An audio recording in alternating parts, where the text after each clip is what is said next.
Hi, so ako nga po pala si Ruel.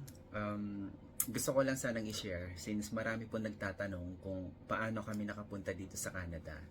So, actually, nag-start po kami nag-apply last 2019. Yan po yung start ng application namin. And then, nag-attend lang po kami ng orientation ng isang agency which is Cebu Base.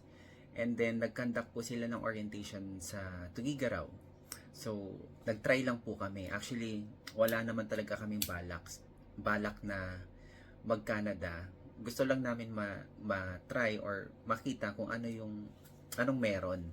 So, nag-attend kami ng orientation and then during the orientation, nalaman namin na student visa ang student visa ang pinaka mabilis na pathway para makapunta sa Canada. So yun yung winork out namin, yung student visa application. So nag-start kaming mag-submit ng mga application namin and then it took us 1 to 3 months para makapaghanap ng school. So actually yung agency na yung naghanap ng school. So yung processing time nila is 1 to 3 months.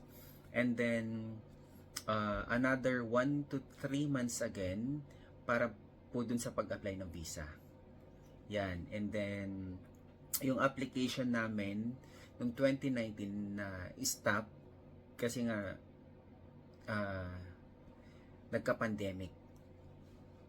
Yun. So, nagka-pandemic and then it took us more than 2 years again para mag-reapply.